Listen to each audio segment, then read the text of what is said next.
Welcome back to another episode of the Coordinated Chaos podcast. I'm your host, Georgia, and I'm just your type B bestie going deep on all things behind the scenes of building a business, women's health, and life's defining moments. This week, we're talking about the Bandaid theory. I've touched on this on a couple of other episodes as well. So if you've listened to my earlier episodes, you'll know a little bit about what the Bandaid theory is about. But before we dive in today, I wanted to just give you guys a bit of a disclaimer and content warning. This episode may contain some descriptions or conversations about emotional abuse. If these topics are difficult for you, please take care of yourself or skip this episode. I won't be diving into anything too specific as per se, but I will be talking about my experience with it. The Bandaid theory. So if you had listened, the Bandaid theory is something that I went through and realized that a lot of people probably have been through something similar. And whilst the context of my back story of why the Bandaid theory was a thing for me did involve some emotional abuse in the relationship that I was in when we put a Bandaid on it. Not everyone's Bandaid theory is going to have that experience as well. And sometimes a Bandaid theory can include things like having a baby or buying a house. In my case, it was going on a holiday. So in my longest and most significant relationship that I've ever had, I was dating someone for 2 years, and about a year and a half in, we both decided that we wanted to go and do a ski season in Canada, which I've done a full episode on before. And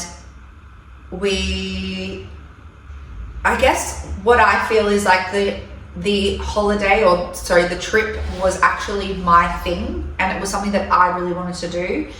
And of course, in that relationship, I wanted to be building a life with someone, and I wanted to be having experiences with someone, and I wanted to have these amazing trips with someone. And then when I found someone that wanted to do that with me, that felt like a dream come true. And so we started planning it and saving for it and getting our things all together. And I had mentioned in another episode as well that we got an agency to help us with the bits and pieces, like getting a job and setting up your tax details, your social security number as they call it over there, your bank account, your phone numbers, and getting you just like set up and the foundations of everything. And it was quite a big investment for what it is, and a lot of people do it without that. Like, it's not necessary to actually get that thing. And I think that was my first sort of like red flag in terms of my partner at the time buying that for us, and then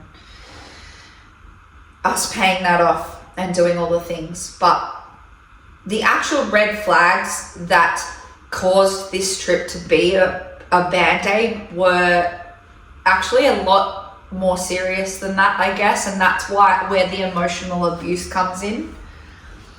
And my partner at the time, he was a tradie, and we were at an age and a time in our life where we both went out quite a lot, and it was something that we both enjoyed. We liked certain types of music, and we went out with our friends, and all of our friends were going out and drinking, and then all of his friends, and then all of my friends.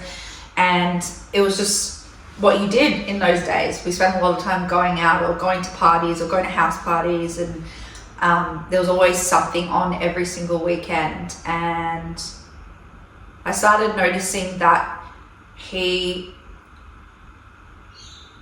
I felt like he lived with a few close friends, but he didn't have anyone that was like his ride or die. And I was kind of confused because there were certain situations where we would go to an event, but it felt like he was there because people wanted something from him. And I think that was my first sort of sign of like, is this person actually a good person? There were a lot of other things that he did and said during our relationship. The first thing that he did was when we first started dating, it wasn't too far until my birthday, and I was planning a party. I lived in a crazy cool house, share house. It was actually a bit of a hole, but it was near one of the main streets in Melbourne, near Chapel Street, if you know where that is. And we were having a big house party and inviting all of our friends, like hundreds of people. Like I think it was probably just over 100 or something like that. And so he actually told me that if I lost weight in time for my birthday, he would buy me a special present. And I was like, oh, okay, like that motivated me. It's like that I needed a present to be motivated to lose weight. When in actual fact, if I think back to it, at that time, I was the fittest I've ever been, probably the most in shape I've ever been. I was working in the fitness industry at the time. And yet I still thought that that's what I needed to do, was to lose a little bit more weight, because he told me that I was bigger than most girls that he had dated or that he was into. I was bigger than them. So as a way of motivating me to lose more weight, he said he'd buy me a present if I reached my goal by a certain time. Pretty sure that's bribery. Second thing that he did at a point in our relationship was I suffered with sleep apnea, which at the time we didn't really know that wasn't fully diagnosed, or I hadn't done a sleep study or anything, but I had always snored. Like my friends had told me, my parents knew about it, all of the things. And when I would stay at his house, he would kick me out of the bed in the middle of the night and make me sleep on the couch of his share house, like all boy share house, and I'd wake up on the couch. Like, how did I let that happen? Anyway, I could go into that alleyway of being like, what was wrong with me? But also, what was wrong with him? Like, that is not very nice behavior. And there was never any conversation of like, how can I actually help you? Like, let's look into this deeper. Like, this is actually a medical issue. It was, you're really annoying me and you're disrupting my sleep. Get out, go to the couch. All of the things. I wish that I had just gone home, honestly. I wish I had stayed at his house less, but at that time, I just wanted that relationship so badly, and I wanted to be loved and validated and accepted. And there were good things about him, obviously. Like, I'm not just with a complete idiot or dickhead. But there were definitely things. He also came from a pretty tumultuous upbringing. Like, his parents had separated and there was a lot of like drama about it. And he held a lot of resentment around that. And over the course of the relationship, I found that he stopped wanting to be social and coming to things that were really important to me. I'm quite a social person. I'm outgoing. I always want to be around my friends. And he would start saying that he was sick. And I remember I had organized, this is another year, the second year we were together, I organized a birthday like night out in the city. All of his friends, or his closest friends, his housemates that I had become really close with, all came to my birthday, and he did not. And he told me that he was sick and that he couldn't make it out. But I knew deep down that he was socially anxious and not wanting to spend time with me. He obviously didn't care about me enough to put himself in that situation. And obviously there was something that made him uncomfortable about being out and about, and it's my birthday. Like, it means a lot to me if you're going to be there, and I just knew that he was like not feeling well. You know, when you can just tell someone is not actually sick and they're just saying that they are. It was a case of that. And then it happened a lot of other times as well. Like, at the gym that I was working at the time, which by the way, I gave him a free membership to, we had multiple social events across the course of the year, and there was Christmas party, and then he didn't come to it. And what ended up happening was that I would get really upset in the workplace. And I roll my eyes a little bit when I say that, but it's not that I regret it, because I take pride in being someone who can wear their heart on their sleeve and be authentic and genuine. And I'm an open person. I don't hold back much.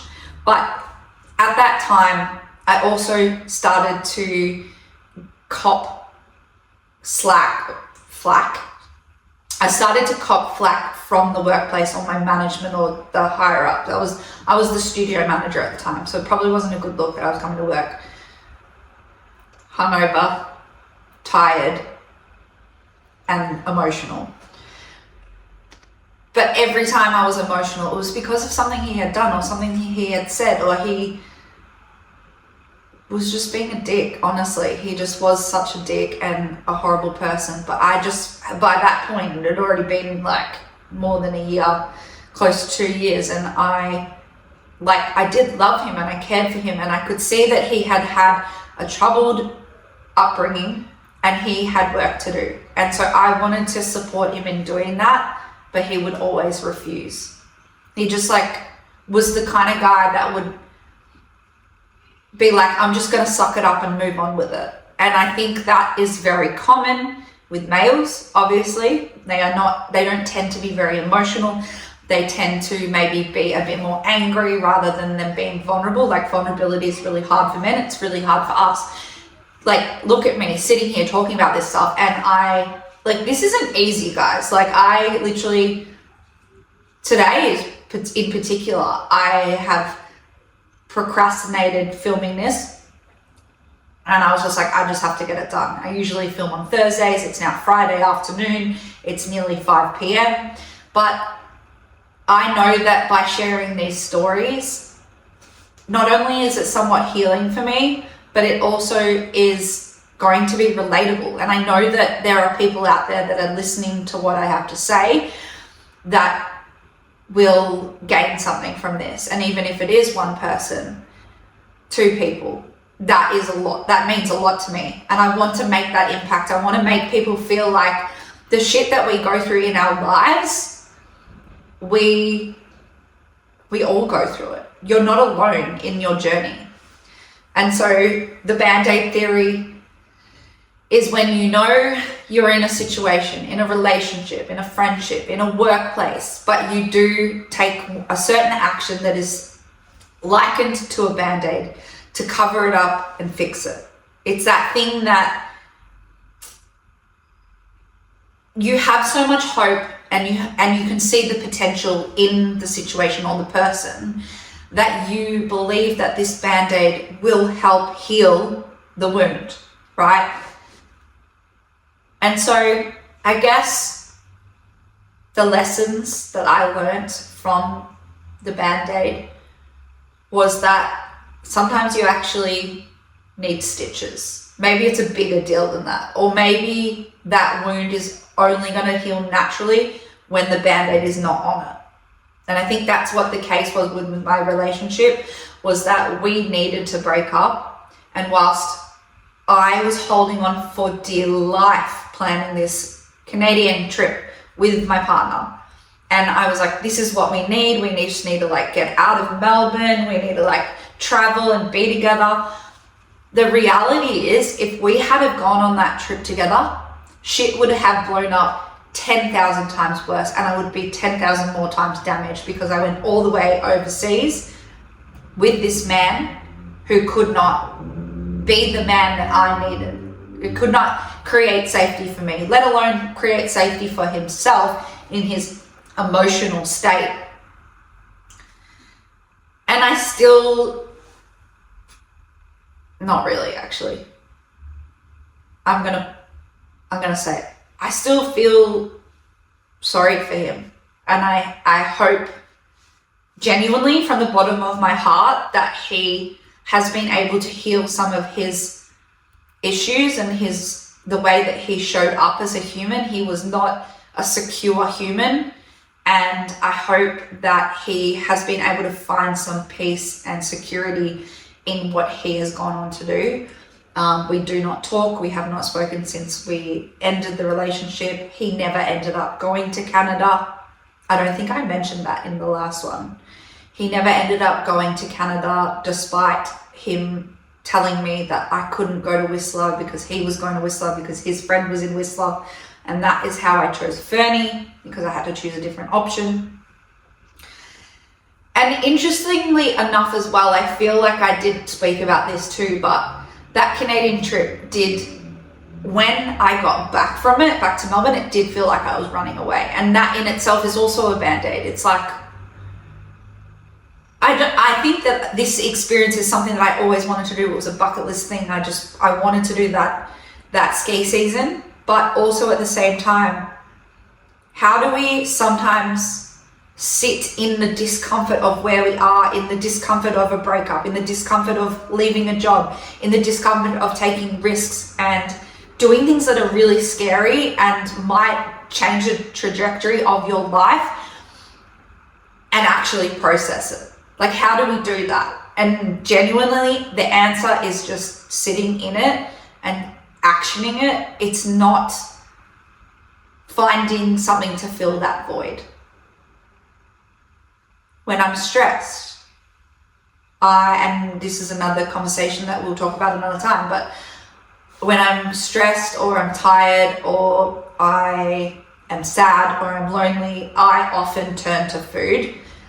And it's something that I have been able to overcome and unlearn. It still comes up. There's still things that happen and I still feel like that sometimes, but it's the same thing in any uncomfortable situation. Is like the only way you're going to get over it and like grow through it is to actually sit in it, process it, and go through the hard, discomfort, uncomfortable thing. Because when you avoid it constantly, you just like keep avoiding the hard things, you never grow a thicker skin. You don't become resilient.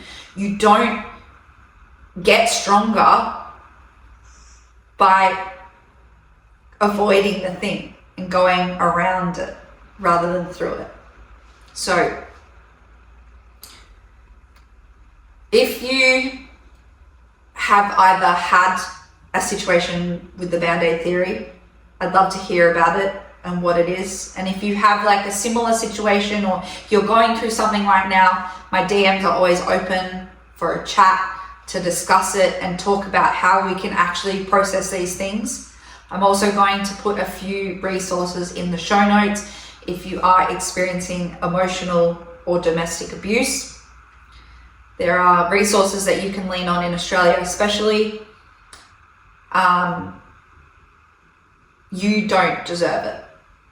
There is not a single part of you that deserves it, and there are ways you can get out of it safely.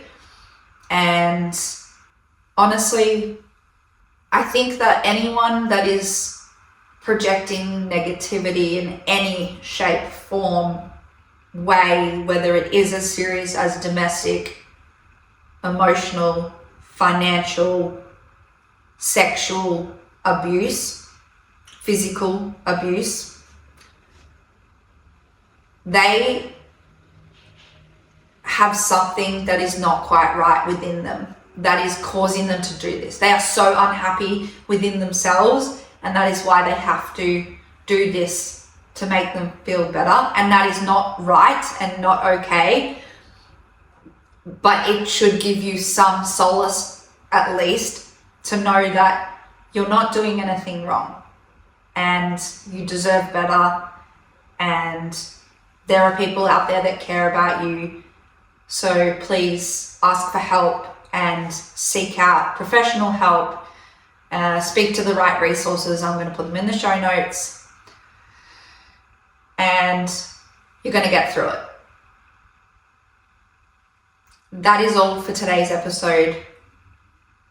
If you liked it, please leave a comment, share your story with me through my DMs. I'd love to hear from you, and we'll see you on the next episode of the Coordinated Chaos podcast.